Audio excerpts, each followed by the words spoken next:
নমস্কার, আমি অনু। তোমরা দেখছো আবার নতুন একটি মিনি ব্লগ। দোকানে এসে সবার প্রথমে আমি একটু চা খেয়ে নিই। দোকানের সব মাটির কাপ শেষ হয়ে যাওয়ায় আমি আর ভাই চলে যাচ্ছিলাম মাটির কাপ কিনতে। সত্যি মাটির জিনিসের এক আলাদাই সৌন্দর্য আছে। এটা দেখো কি কিউট না দেখতে। এরপর মাটির কাপ দোকানে রেখে আমি বাড়িতে চলে আসি। অনেকদিন যেহেতু কোথাও যাওয়া হয়নি, তাই আজকে যাব একটু বন্ধুদের সাথে আড্ডা দিতে। ভাইকে দোকানে নামিয়ে দিয়ে আমি চলে যাই।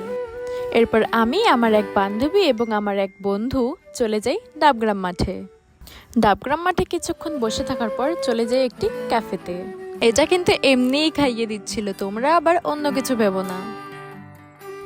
তারপর সেখান থেকে বেরিয়ে চলে যাই আমার বান্ধবীকে বাড়িতে নামাতে।